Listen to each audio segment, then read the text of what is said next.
प्राधिकरण उपाध्यक्ष अभिषेक पांडे भले ही अवैध निर्माण को लेकर सख्ती कर रहे हों, लेकिन इंजीनियर स्तर पर अवैध निर्माणों को खुली छूट दी जा रही है। रोहटा रोड पर वक्फ बोर्ड की विवादित संपत्ति पर पिलर खड़े कर दुकानों का निर्माण शुरू कर दिया गया है।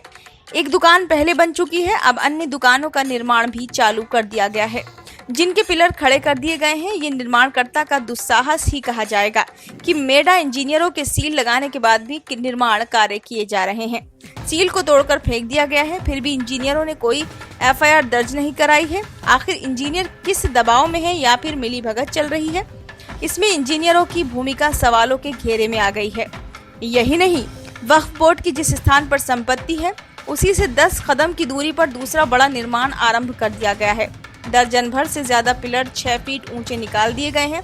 ये पिलर का निर्माण भी मेडा इंजीनियरों को दिखाई नहीं दिया। ये सब मेडा के इंजीनियरों को दिखाई नहीं दे रहा है या फिर सेटिंग का खेल चल रहा है?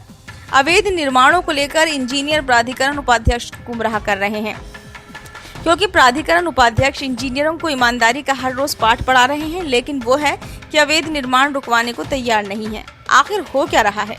यही वजह है कि भ्रष्टाचार पर अंकुश कैसे लगेगा, ये बड़ा सवाल है। यही नहीं, रोहटा बाईपास स्थित सर्विस लेन पर भी एक निर्माण तेजी से चल रहा है, जिसमें लिंटर डालने की पूरी तैयारी चल रही है।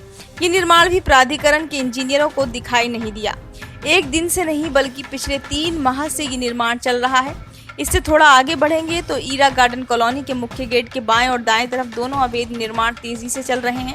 गेट के बाएं तरफ बड़ा रेस्टोरेंट बनाया जा रहा है, जिस पर छत डालने की तैयारी चल रही है।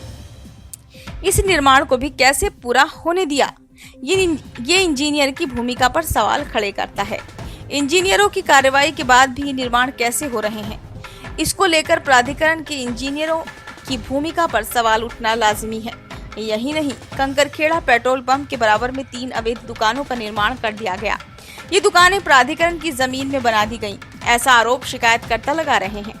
फिर भी कार्रवाई प्राधिकरण नहीं कर रहा है। शोभापुर बाईपास, लल्लापुरा, रोहटा रोड समेत 2 दर्जन से ज्यादा अवैध निर्माण यहाँ पर कर दिए गए हैं। इनको अभी तक रोका नहीं गया है। इस तरह से अवैध निर्माणकर्ताओं का दुस्साहस बढ़ता ही जा रहा है। उद्यमियों जो प्रस्ताव टाउनशिप डेवलप करने के लिए प्रोजेक्ट दिए गए थे, वो ग्रीन वर्ज में है। कृषि भूमि का भू उपयोग चेंज हो सकता है, लेकिन ग्रीन वर्ज का नहीं। इसमें मेडा ने कोई ख्वाब नहीं दिखाए। इसके लिए बोर्ड बैठक में भी इसका प्रस्ताव रखा गया था, लेकिन ग्रीन वर्ज का भू उपयोग परिवर्तन करना असंभव है। ये कहना है मेरठ विकास प्राधिकरण के उपाध्यक्ष अभिषेक पांडे का। उन्होंने उद्यमियों को लुभाकर 27,000 करोड़ रुपए के निवेश का AOU कराए जाने की बात को लेकर बोला है। उनका कहना है कि ग्रीन वर्ज मास्टर प्लान में कैसे चेंज हो सकता है? ये NCR का हिस्सा है, NGT के अधीन है। कहीं भी बिना NGT के ग्रीन वर्ज का उपयोग बदला नहीं जा सकता।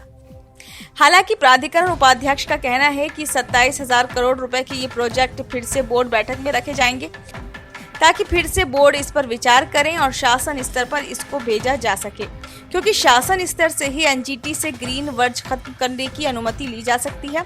दरअसल एपेक्स ग्रुप ऑफ कंपनीज की योजना के मुताबिक पाबली में 100 एकड़ जमीन खरीदी गई थी। इसमें इंटीग्रेटेड टाउनशिप विकसित करने की प्लानिंग की गई थी। इसमें 1000 करोड़ रुपए का निवेश करने का दावा किया गया था। दरअसल मेडा 2031 के मास्टर प्लान पर उद्यमियों ने सवाल उठाए हैं, क्योंकि मास्टर प्लान 2031 में ग्रीन वर्ज में परिवर्तन किया जा सकता था, लेकिन प्राधिकरण इंजीनियरों ने कृषि भूमि को green verge open space planning कर दिया। ब्यूरो रिपोर्ट, ओम न्यूज नेटवर्क।